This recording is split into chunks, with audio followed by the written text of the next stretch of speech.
Hey everybody, welcome to the Shot Clock Podcast with me, Jago. Today I sit down with a stalwart of the women's game, a legend in my eyes, somebody I used to watch playing. I used to go and watch her in the Obla Hall way back when. It's Waterford Wildcats, Super League head coach, former player, Irish senior assistant coach, Jillian Hayes. Welcome to the podcast.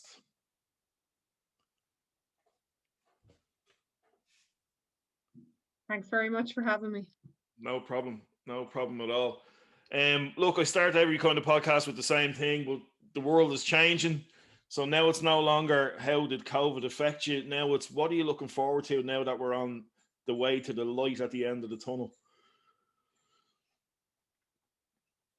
Well, COVID's been affecting everybody, and unfortunately it's still affecting us.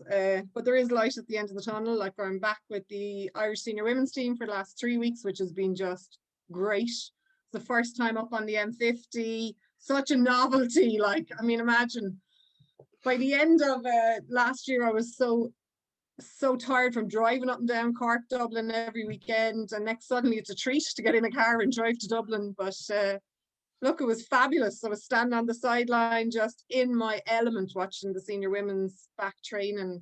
So it was great to get back on the court, and at the moment with our own club we're just trying to get back our young kids for the minute, trying to get everything up and going, but it's hard and it's all weather dependent at the moment, which is really, we're in the wrong country. Absolutely. We need sunshine. Absolutely. We spoke off camera the difficulties that clubs are having with outdoor courts. So if anybody's tuning in who can, get us grants or get us access to car parks or schools or whatever, let's try and get as many kids back on the court as soon as possible. Would you agree? 100%. Or anybody would like to buy Wildcats an outdoor court, I'll take it off them. Well, that's the other thing. Yeah. There might be somebody listening that just happens to have 20 grand and could just buy us an outdoor court at the moment. But look, we're trying to do our best at the moment, but the facilities they're not there in Waterford, but we are literally using car parks of a school, and we have great relationships with the school. So like, we're really lucky that they can give us and help us out, but definitely we could do with some better facilities. Basketball Ireland, you need to invest in the grassroots levels, just like GAA and soccer did, and look how successful they got. We're already producing superstars without grassroots level investment. I think you could see at the start of lockdown. Go ahead, Jillian. Go ahead. Sorry, it's jumping there on me. I was going to say, you could see in lockdown, like the minute you could see an outdoor court. Like, there's people who are never playing basketball and they balls in their hand just because they're outdoor. And you go on holidays and you see all these courts, like, as you're driving around holidays and kids out playing on them. I think it is the future that people are so used to being outdoors now. It's probably the one thing COVID has brought to us is getting outdoors more. It would be fabulous to see more facilities around the country. Yes, the price of land is so expensive. Like, we're very lucky up here. I'm coaching with Fairhouse. We've access to 2 schools, our Educate Together school and School Trassa up here. And the Educate Together were trying to get a secondary school built, and even they were turned down for planning permission, just with the price of land. So I can imagine, like, who's going to donate a basketball court to us? That's the big question. Yeah. It's a tough one. Look, we'll move on because we could be here all night giving out about stuff like this. So you've been playing with Waterford since your under 12 days. But who, what, or why inspired you to hoop for the first time? Only a few years ago. Yeah. So started playing when I was about 12, a long time ago.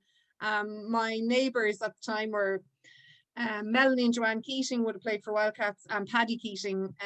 So they were my next door neighbours. They were always going around with a ball in their hand, and I used to follow them everywhere. So that's where the interest started. Then I went to the Mercy secondary school, and my French teacher at the time was Miss Evelyn Hearn, who unfortunately has passed away. But like, I mean, if you want a role model or someone who has affected your life in a positive way, the way everyone says there's some teacher out there that did something for someone, I feel like she did so much for loads of us. I think a lot of the Wildcats would remember her very fondly.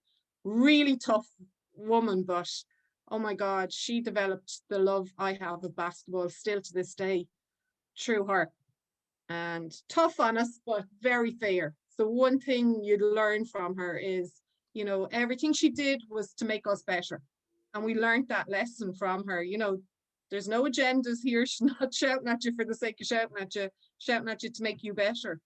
And that was our goal all the time. And she succeeded. She would have developed an awful lot of internationals the whole way through our club. You know, we started with her. So she would have taught us a lot. So definitely that's where I started my basketball career through. And now having transitioned to coaching, and that love of the game, as you said, it's still there. But harnessing the next generation, how do you feel like, you know, how do we make them love the game the way we love the game? Is there a quick fix? It's a hard question because I think a lot of kids, like there's a lot of really good talent out there and there's a lot of really good kids.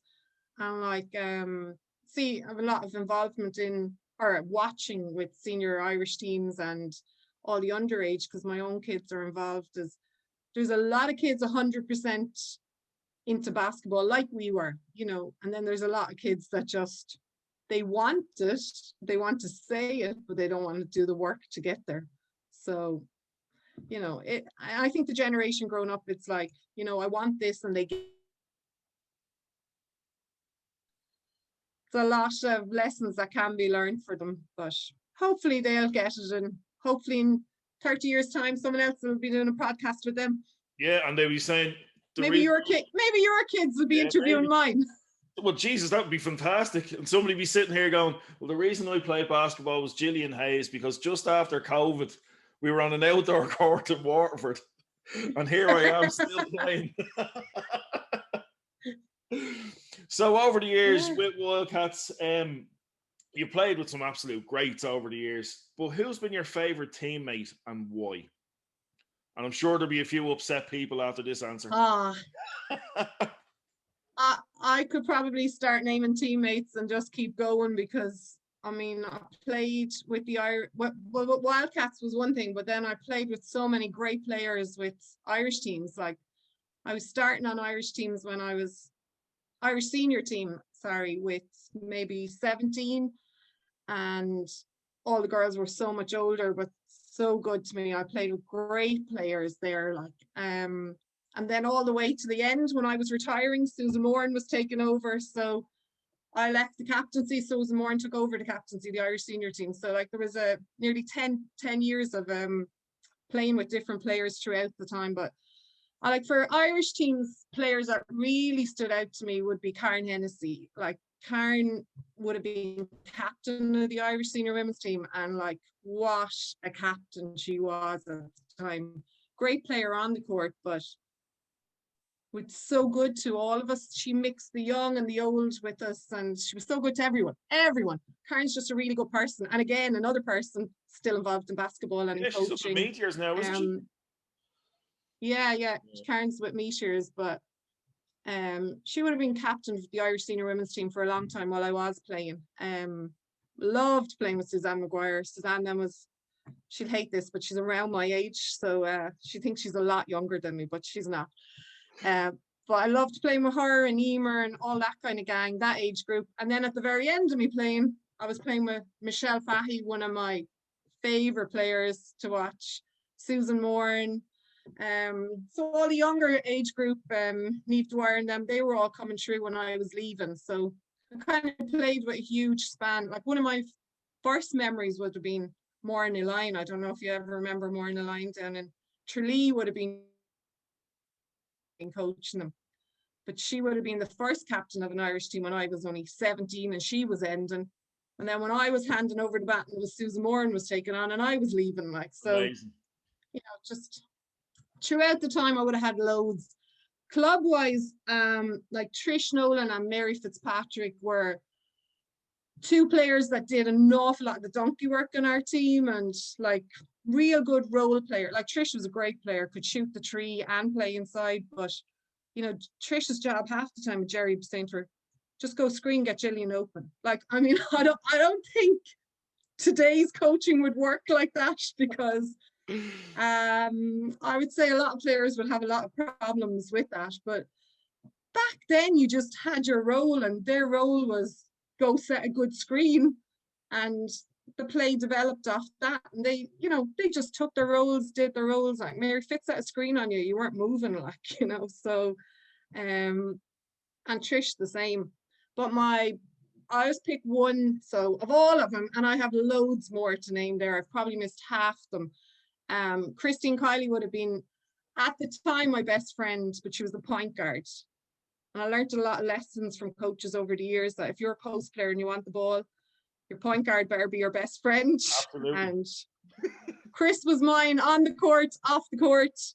And like even coming up the floor, I'd be trailing, whisper something in her ear, and we're off, so she would have been one of my favorite players to play with over the years. But I mean, all the girls I played with in Wildcats were all my favorite players, really. But I definitely had a click with Christine that definitely paid off for me. Excellent. Here's a question as a coach now, and just mention that role players. Obviously, you've watched The Last Dance. I think the whole world has at this stage. And just seeing the role. Thank God for it in the middle of COVID. Unbelievable. It was great. Couldn't have been released at a better time. But looking at like Dennis Rodman, who quintessential head case, but what a role player. I always say to my team, if you can embrace your role and do your role to the best of your ability, we will be a hard team to beat. Would you agree with that? And do you think that more people need to kind of diversify and know their lane and stick to their role? 100%. I think great teams you can't have 5 people who want to score. Well, if you could have 5 people out there wanting to score 30 points, that would be a great team. But there are roles on a team, and like equally number 12, number 10, 11, 12 have a role on a team. It's just unfortunately nowadays a lot of people don't want those roles. They just want to be the number 1 or 2. But a team won't survive unless you have people doing their role. So it's a huge part of the game. At the same time, you don't want to be pigeonholed into a specific role to develop yourself as a player. But once you've done everything you can, it's all about whatever role you can do for the team at that particular time. And that changes all the time. So you could be specific role. You can see it with international. So at club level, you're a certain role. International, you could have a completely different role because you're with the best 12 in the whole country. Mm-hmm. And sometimes it's very hard for players to accept that role, so but that makes a good player. Off the court as well as on the court, you have to be able to adapt. Absolutely. Great advice as well for anybody who's listening. If you can go and prove to your coach that you can do that role to the best of your ability, that you'll get picked every time. You know what I mean? You're 100%. Not going to be left behind, because you can't be left behind. But that's why often players don't understand why they don't get picked on teams. Whereas a coach is looking for something different than they are. They're saying, I scored and I did this, and they're like, I have that covered. I need someone to go get me a few rebounds, or I need someone to go set a good screen or play defense, which has kind of gone out the window a little bit. So, stuff like that can get you a place on a team. But as I said, sometimes, unfortunately, players aren't prepared for those roles. So I was lucky to be surrounded with players that were happy to be doing that. And leaving all the scoring up to you. I was quite happy to do that too. That was my favorite part of the game. Absolutely. Look, it's everybody's favorite part of the game. You know what I mean? Like being realistic, but yeah. You don't say that out loud. I just did, but definitely my favorite part of the game. So over the years, you played against some of the greats in the Irish League. For me, Irish women's basketball during your era was probably at its strongest. As regards, we talk about the golden age all the time as regards men's basketball, but I think like late 80s through the 90s, women's basketball was absolutely fantastic over here. So who was the toughest person you had to guard? And then on the flip side, who was the one person you hated going up against? I think I'd probably give you the bloody same answers now as Katrina White was, but Mary Fitzpatrick, for anyone who would remember back in that era, was the toughest player that you could come against. Like, I mean, hard nosed, absolutely. Mary kill you, just kill you. So we trained with Mary every single night of training. Equally, all of us were as bad as each other. No, not as good as each other, I should say, not as bad as each other, but we would all kill you training. So if you're training like that, there should be no difference. And like sometimes games are way easier than training was. And that's just the way our training was. I remember Kathy Kavanagh, who plays for Wildcats at the moment, she was only a kid, 16, and she said, I remember coming in and looking at you, and you were boxing the heads off each other. Like, you know, it was like pin each other, post up. And she was like, I couldn't believe the physicality at training. But that's the way it just was. Like, and all know, we just wouldn't accept anything less. Like, I remember poor Mary Fitzpatrick, she was pregnant, and she was like, I was like, I'm not going up against her. And she was like, you play me. And I was like, I am not. Like, you're pregnant, you know. And I was like, get off the court, Mary. And she was really offended, like, that we wouldn't go hard against her. You know, that was just the mentality. Like, crazy mentality when you look back on it. Yeah. But, you know, that's just the way we were brought up, was like, play hard. Training has to be as hard as the game. And there's, you know, nothing went easy. So, I mean, we had Mary, like Katrina Killia, like, so all of us would have been playing strong defense against each other. So I do remember, though, coming up, I was only a young kid at the time, coming up against Blarney. And Blarney had like 3 forwards and Marla Moppin. Like, this was the one American that was in the country at the time. She was as big, wide as she was tall. So, you know, for, like, I'm only 5'10", 5'11", but back then I was actually tall, which my kids can't believe. Like, I was a big post player in Ireland back then. Don't know whatever has changed. The height of the, you know, the generation at the moment has definitely, they've got taller, but at 5'10", going in against a big Marla Moppin, like, would have probably been one of the toughest opponents I came up. But I don't know, Eilish and Lara, would you remember Eilish and Lara? Yeah. Eilish was tough out now as well. Denise Scally, when you played Tolka, you had Denise in the post, like Sharon Kelly, you know, all of Rachel Kelly, Suzanne. They wouldn't even double team you. They'd bloody send the whole 4 of them down to mug you, like, in the post. But yeah, so like a lot of really good players, tough players we would have come against. But I do think that if your training session is like that, you just, you know, that's just the game. And then is just great fun to go out and play then. That's it. I heard a quote during the first lockdown. The only difference between training and a game is what you wear. And I was like, absolutely, I love that. What a great quote. You know what I mean? That is. Working that hard at training. You go to a game, it's like, oh, grand, like you're not Mark and Mary Fitz. So whoever you're coming up against isn't going to play you that hard. So it's an easy assignment for you. It's like, this is great. Nothing to worry about now. Yeah, absolutely. I'm going to rob that. Yeah, you can have that one for free. So over the years, any superstitions or pre-game routines that you got involved in? Did you lace your left boot first, wear your favorite school shorts, or anything weird and wonderful? I'm after hearing this a few times on your podcast, but mine was absolutely, I had to put in the last shot before we came in. So like, we'd be all warming up, and I had the ball, and I didn't care if the referee was blowing what he was blowing. I was putting the ball in the basket just under the post. I'd go in, put in a few, so I was the last person to score that ball, give him the match ball, and then we'll go play. Just stupid superstition, but it's just put the ball in the basket. You know, that was in your head, put the ball in the basket. And then the other superstition I would have had was when you're putting your hands, like for high five or for shout Wildcats, my hand had to be on top. So it was always like the team would put their hands in and my hand to go on top Wildcats. But then a few times when I made Irish squads, you'd see it was obviously someone else's superstition too, because so we'd be like this, be going like, my hand's going on top, I was like, my hand's going on top here. Yes, just go play. Like, just silly little things, but that was really it. Everything else was like, as you said, there's no difference here, only the gear that we're playing in, and just go play. And like, it affects so many players, like mentally, that they psych themselves out of games. I really never had that. I loved playing. Even, you see people like in the cup in the arena, it's a new venue, it's a new thing. Just go play. Like, this is what you train for. But there's the thing. It is what you train for. You work hard all year to get to that one game.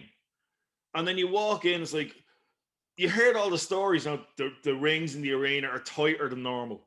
The court, this is wrong. If you go down a certain way, the light on the left-hand side will catch it in the other. And as you're walking in, you're looking for all these things. And I wouldn't listen to any of that. I would not listen. And I wouldn't listen to anyone telling me that. I was like, that basket is the same for the opposition as it is for us. That light is the same for the opposition as it is for us. Just go play, and enjoy it.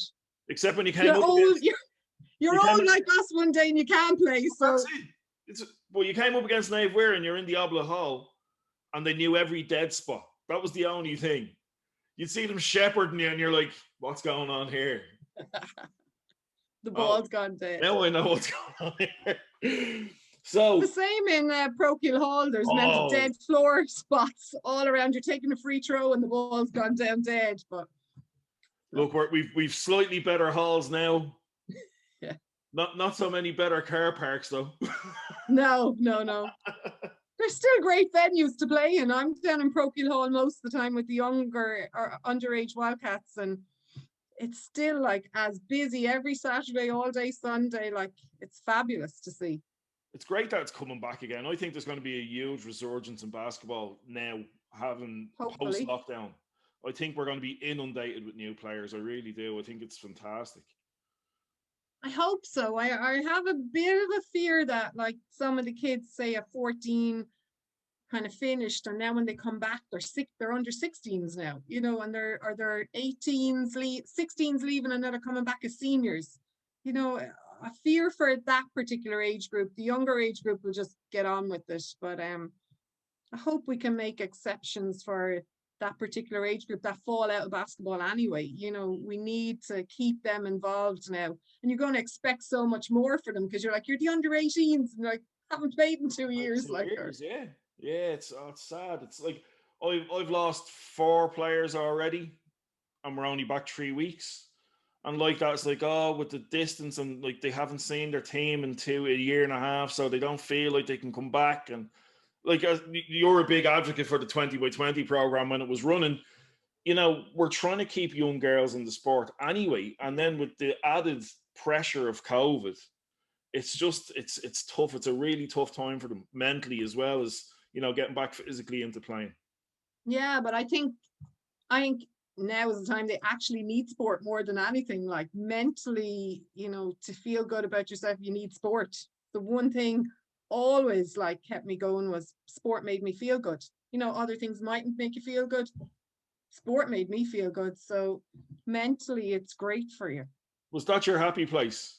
Yes, definitely. I only went to school so I could go to the gym afterwards. Yeah, that's a brave admission. I was exactly the same. I was like, bro, when can I get to the basketball? Like, I'll sit through a day's class. Who are we playing today? We were in the gym at lunchtime. If we room door and knock and saying, all right, can you take us for extra training today, miss? But we just had nothing else. We were happy to play every single day. If there was training 5 days a week, we were there Monday to Friday after school, whereas it's just not like that now. Simpler times. Like, it's not that long ago. You know what I mean? But they were just quite a bit away. They were simpler times though. That was our go-to. It was like, like I remember saying to my nephew, I'm older than YouTube, and he was like, what? What did you watch? Like, what did you watch? What did you do? How did you? I was like, there was none of that. That just wasn't a thing. Like, we played sport. He's like, don't believe you're older than YouTube. That's mad. I'm like, Jesus Christ, not that old. You're sounding it. I know, yeah. Jeez, it's only when you're sitting talking, doing these things, you realise just how many years ago it was that certain memories and certain games. You're like, Jesus, was that 25 years ago? I know. Painful. So, if you could phone any company in the world and ask them for a Jillian Hayes model sneaker, what would it be? What was your go-to shoe over the years?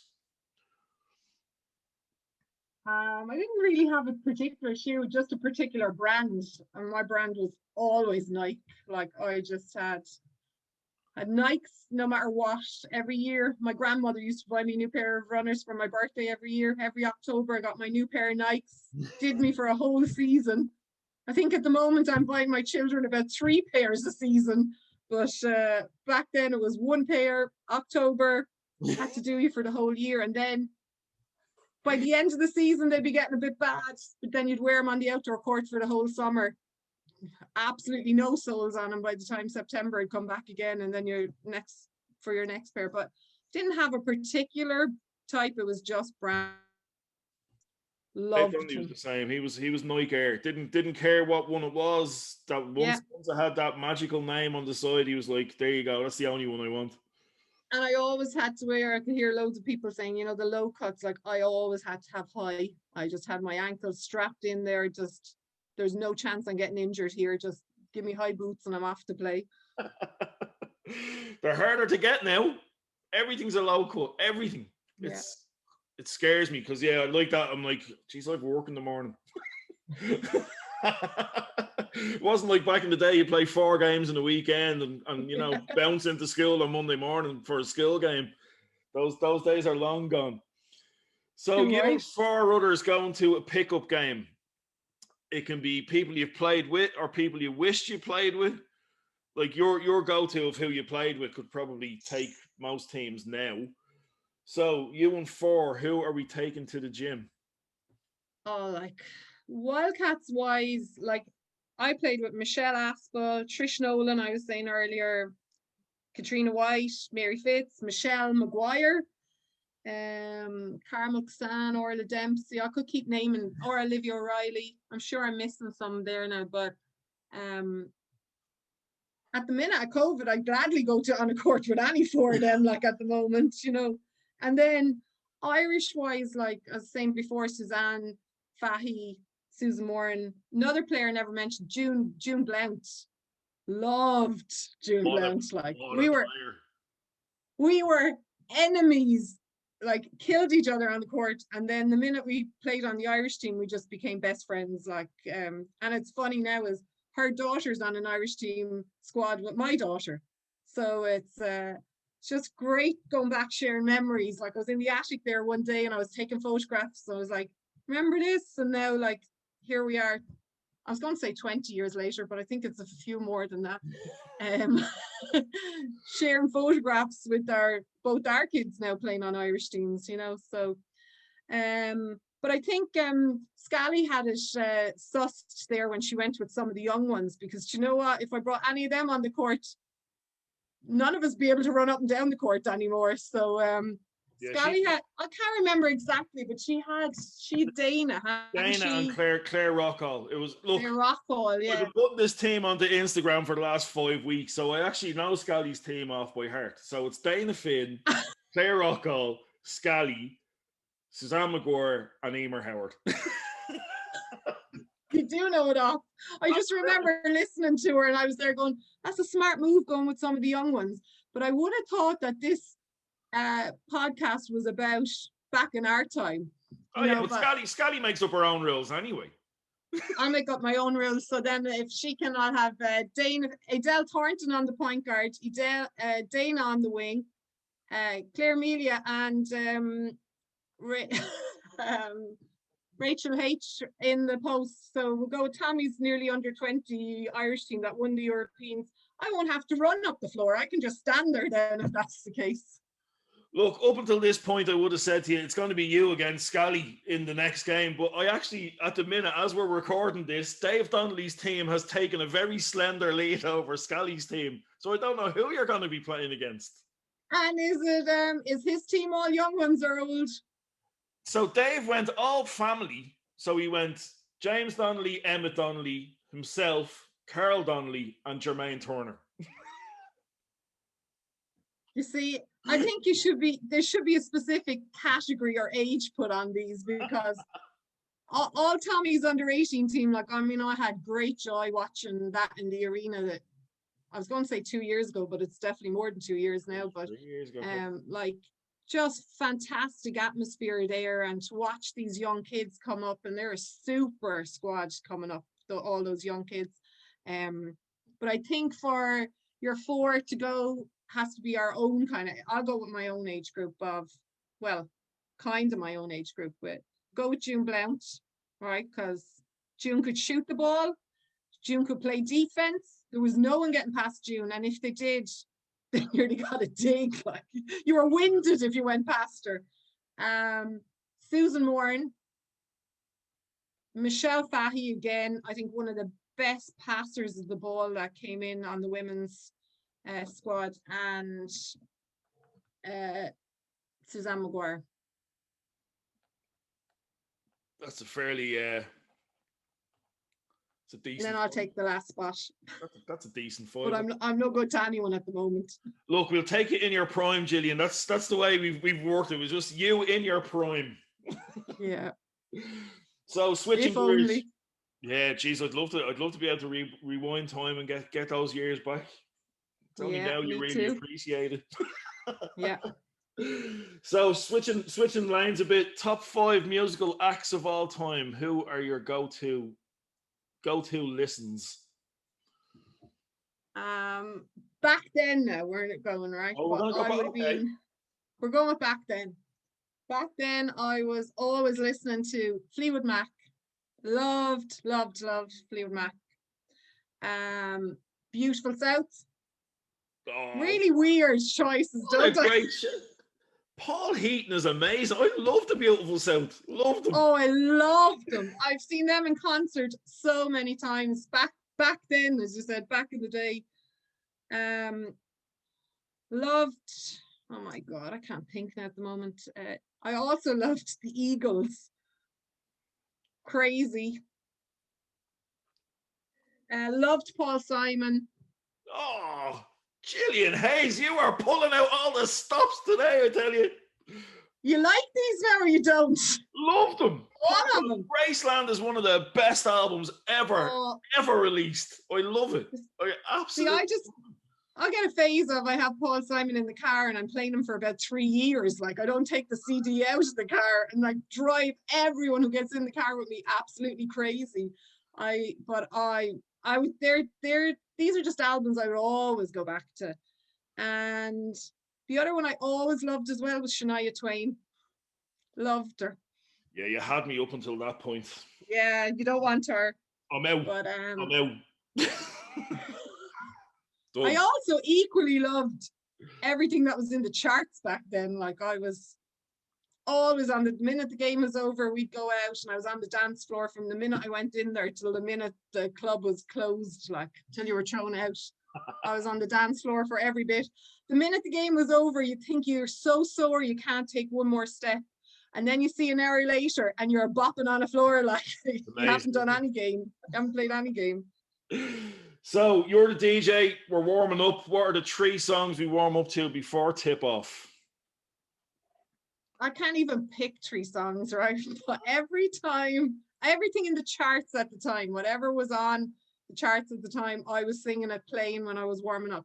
But the one song, and this has come across, and it's still, if you came into the Mercy on a Saturday night, The Eye of the Tiger is on still. 30 years later, this song comes on. But my first memory of it would have been playing. My first time ever playing for the Irish under-15 team. I just made the team. Was on in Neptune Stadium. First time going down, we're walking around Neptune Stadium. Absolutely packed. You know, when you were allowed actually, back in the time, put people practically to the sideline. On the sideline, yeah. On the sideline, you like, if you inbounded the ball, you had to ask somebody to move away so you could inbound the ball. But yeah, I remember we were the Irish under-15 team, my first time playing, and we walked around, had to parade around, and The Eye of the Tiger is playing, and I was just, the tears were just flowing down my face. of just how proud you are to have an Irish jersey on you. And that song has stayed in my head and still does. Every time it warms up, that's the memory I have of it. But I'm just going to go with one song because I can't remember. My brain has gone to remember any other song back then. Look, you went with probably the best one ever anyway. You know what I mean? Like that. Yeah. Everybody, I think everybody's picked it. Every single person has gone Eye of the Tiger. Like you have to. It's just one of those songs. I think it just has different memories for different people. And like I said, Ricardo Leonard is like, Tralee Tigers. It meant something to them. We were Wildcats. It meant something to us. But it meant something to me with the Irish jersey at the time. That was what kind of I just remembered. There's nothing but like I love it. There's nothing like you were lucky you played in Neptune with your under 15 Irish team. I played in the arena. I think the arena was only a year or two old when we played. And like that, the Friday night, it was I'm going to say the 10th of April, 1993. You have some memory. And we played, it was 93. Yeah, we played England in the first game. But like that, the place was packed. Yeah. Jammed. And you could feel the crowd. And like that, our Ronnie Veen came on, we're all facing the flag, and I'm standing there going, yeah. And still to this day, every time the national anthem plays, it brings me to that day, to that minute, and like straight away I can feel myself welling up, and I'm like, don't. You're a grown man now. You're fine. Like I was like, but it takes me right back to that exact minute, and it was looking down at the English team as well. I was like, coming for you. And our game in the game I was talking about under 15, my first one was against England too. So packed Neptune Stadium playing England, and it is. But like even back to Tommy's under 18 team playing in the arena. The minute the national anthem came on there, I was choked again. But it is that pride of putting on an Irish jersey and that, it's just unbelievable feeling. Yeah, and nobody can ever take it away from you. That's what I love. You know what I mean? It's like, now I have my moment. You have yours right up behind you, plastered on the wall. Absolutely. When you walk into my house, as soon as you come into the sitting room, that's the first thing you see. That's like great. Mine are all up in the attic. Actually, years ago, we never got to keep them. We had to pass them on to the next team. I think I borrowed that one. I'd say so, yeah. Just leave it at that. Basketball Ireland, if you're looking for it back, no problem. So, what advice, Jillian, now that you've come through a couple of seasons as a player and a coach, and as you said, you've your own kids involved in the Irish program now and being involved with the Irish seniors, what advice would you give to a 16-year-old Jillian if she was sitting in front of you right now?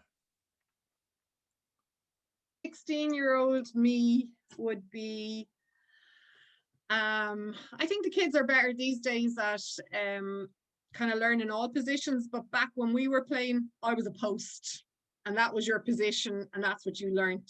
So at 16, I would sit down, Jillian, and say, go make yourself a better all-round player. Don't pigeonhole yourself into one position on the court. And like, who knows at 15, 16, you could get another growth spurt. You mightn't grow. Some kids are really tall when they're younger. And I was always quite tall when I was younger. But then I went away to play under 19 Europeans one year. And we had great 3-point shooters like on the team. And we couldn't get a shot off. So next the coach is saying, well, you've 6'3" marking you. You come out because 6'3" won't come out and play defense on you. And suddenly I'm out in the 3-point line. I can't shoot a 3-pointer. And I learned that at the age of 18 or 19, which is, far too old to like to be picking up those skills. So 16-year-old, I would say, just learn all areas of the game. Go develop every area you can be. There's times we played internationally when, again, like I was the post and I was asked to bring up the ball. Point guard's under too much pressure. Post has to dribble up the ball. So I would just say any kid is 16, and definitely when I was 16, I would say go develop all areas of your game and don't leave anyone pigeonhole you into one position. And make the most important thing. If I could go back, I would just take photos. I would get a map of the world and pinpoint everywhere I've been, because I can't remember what I did yesterday, let alone like what you achieved or what you did all through your career. Like we'd fabulous trips like all over the world. Can't remember half the places I was because I was just in a gym somewhere. It could have been in Dublin, like, you know, but I think all the memories that you make back then, cherish them, because unfortunately you get old very quickly and they're all gone. Yeah, your seasons diminish very quickly, and those times you'll never get them back. But like, yeah, I'd love a scrapbook. That's the one thing I would have loved, is, you know, newspaper cuttings and stuff like that we just didn't do. My coach at the time when I made the Irish under-15 team made me make a scrapbook. So I made a scrapbook of the Irish under-15 team and the Irish under-17 team. And then I didn't like, and then I went playing with the 19s and, well, at the time it was 15s, 17s, 19s, and then seniors.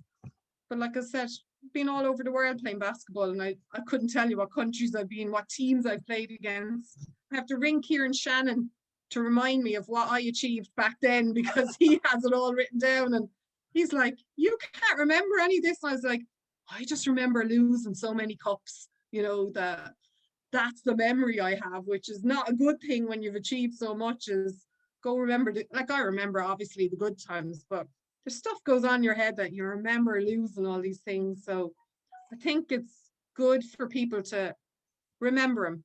Well, actually, the kids these days won't have to worry because they've social media. They have all their photos on YouTube forever. So they won't have to worry. So, but I'm sorry I didn't do more of that. Especially when you go back to the Masters and here you are with girls that you played with years ago. And like, we've great fun sometimes, just, you know, I find a photo in the attic and I'll send it to them. And they're like, where did you dig this up out of, Jillian? But I was like, I'm sorry, I don't have more of them, or, you know, but. I'm the same. All my photos are still in Mammy's attic. I need to go and raid Mammy's every now and again. She'll find something and I'll drop in for a coffee and she go, check this picture out. And I'm like, oh my God, straight away.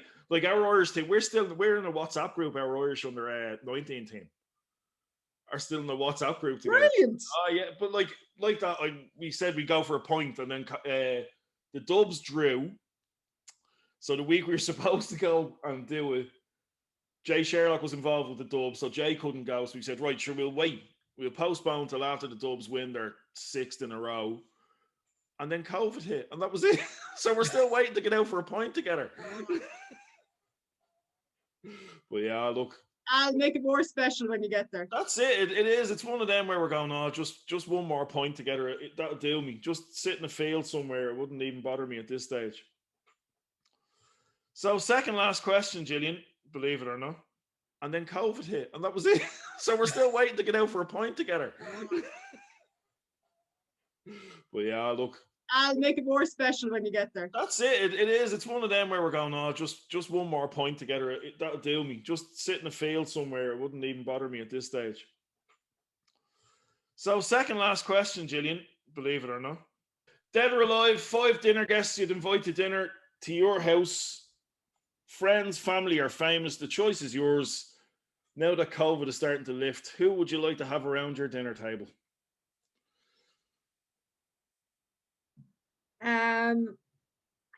Look, I loved basketball back then, like huge Michael Jordan fan. Loved Magic Johnson, loved Scottie Pippen, Dennis Rodman, all that, like huge fans. But I think, like, even when you were talking about earlier with the 2020 campaign and all that, I wouldn't be doing women justice if I didn't have 5 women at my table. So I'm going with, I'm reading a book at the moment, actually, Kelly McCabe gave me, is Pat Summitt's book. What a coach. Like, what a coach is, right? And just even, I love all that kind of stuff, is their mentality and thinking what they're passing on to the next generation. And I think you'd have some great conversations with her, and she has some stories in that book. That's what you should start doing, as taking a book of all these stories. Jesus, no. It's too much like hard work. When I was growing up, I absolutely loved Rebecca Lobo, Lisa Leslie at the time. Those girls just, we went to the World Student Games with, I want to say 1991, maybe, Sheffield it was on in. And we played again. First game, actually, the Irish men's team, first game was America. Irish women's team, first game was America. It's just like some memory that you'll always have that. But Lisa Leslie was, I got to go in a jump ball with her, look up at her, and like she was towering over me. And at the time, she was a model as well. So she was like absolutely gorgeous, 6 foot something, could play like, I was only afterwards recently, we were looking at it. And Dawn Staley was on that team as well. So we played against those girls. And now you're watching them on telly on the WNBA doing commentary or coaching in the colleges finals and stuff. So mad to think that back then we were playing against these and we didn't know, like. So, and the other person actually at the time, Jerry Fitz went in and asked the American coach to come in and talk to us. And like, we thought we were as fit as we could be.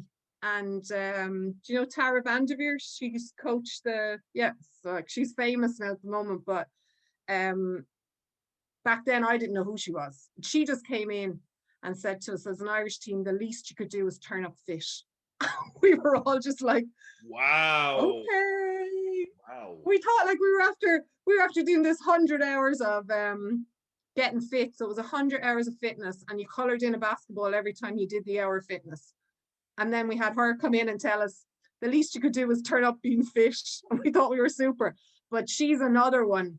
I would love to get into her mind. So I've her, Rebecca Lobo, Pat Summit, favorite player Sue Bird, and Brianna Stewart.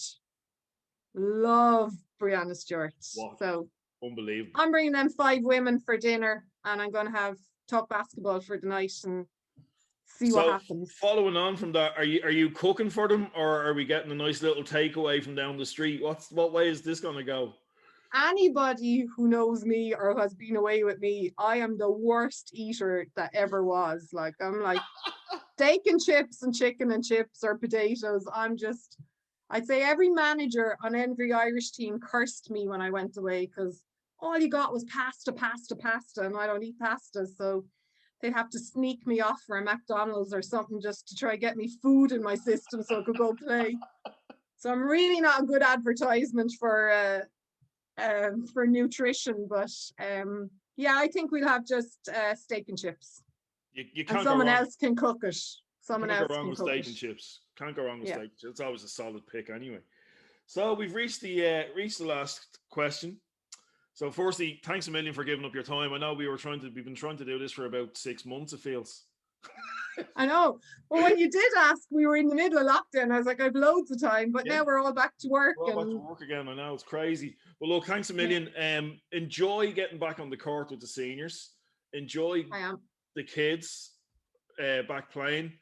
And hopefully we have a National League season, and I'll get to come and watch you coach as well. Fingers crossed. Fingers crossed. Look, I feel very optimistic about the season, to be honest with you. Like, I think we need it. And I think, I think it will. Very optimistic last year too, though. No, Jesus. I geared up for the season. I was like, this is it, me last year. Done now. And here we are on another go around of, right, this is me last season. Do you know what? I think you should play until you can't play anymore. I really do. I don't know. The body might fight you on that one. That's the big thing. It's the knees in the morning. Look, we're all in the same boat. I know well about the knees and the aches and pains and the feeling 100. But you know what? You wouldn't change any of it, would you? I went out and played. Not a bit. Strapped up the knee. The minute, like after every game, it was ice. Just ice everything, kill the pain, and just play on. But I wouldn't change 1 minute of it. No, and Solfadine is my best friend. But sure, look, that's a story for another podcast. So you're not promoting drug taking here. No, definitely not. And it's a legal one, so it's fine. It's on the allowed drug list. So we won't say anything more. Who would you like to see on the shot clock? Who would you like to sit here and get grilled the way you have been? Another few women. Let's go. Yes. To try Susan Moran. I haven't reached out to Susan yet, no. I'd say Susan has a few great stories, like great stories. What about Suzanne Maguire as well?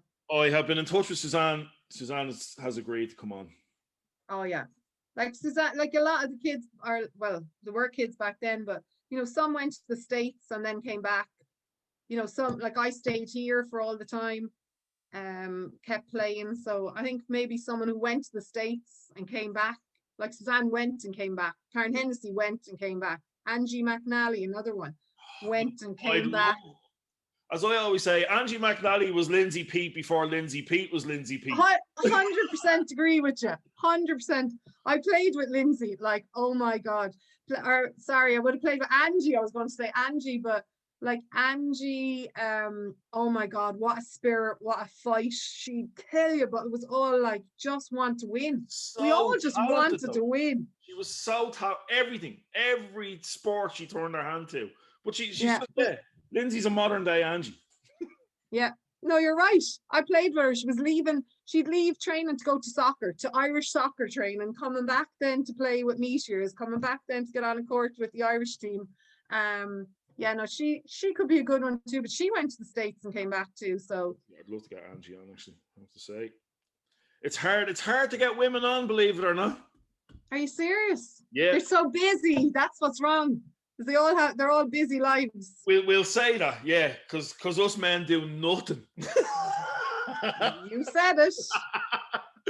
I'll be slaughtered now by all the lads that have been on. Yeah, but yeah, it's difficult to get the ladies on because, like, as you said, they are busy. You know what I mean? So it's trying to find a time where we can match up. But look, Jill, it's been amazing talking to you. Looking forward to seeing you soon.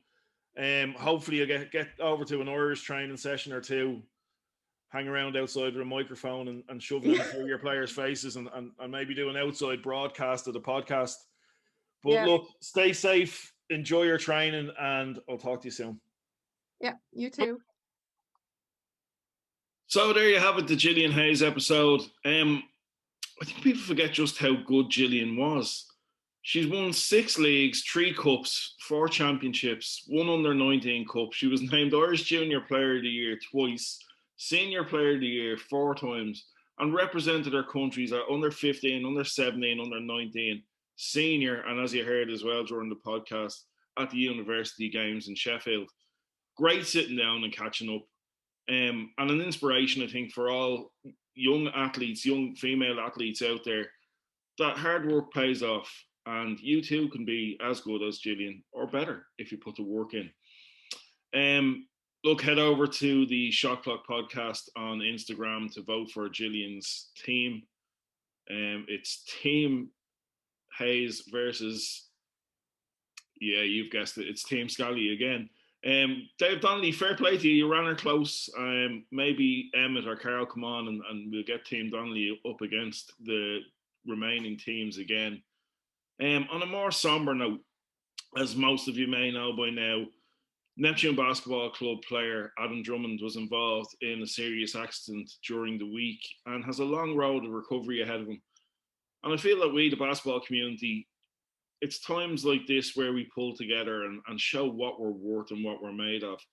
So I'm asking you, the Shot Clock podcast listener, to head over to the GoFundMe page. The link is in my Linktree bio on Instagram, and donate what you can. And let's help Adam recover, and hopefully we see him back on the court someday.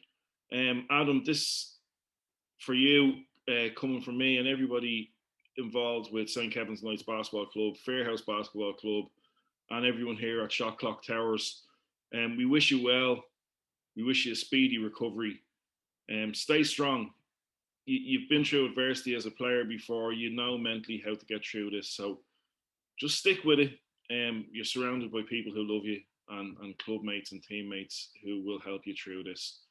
So Adam, this is Jago saying to you, I'll see you on the court.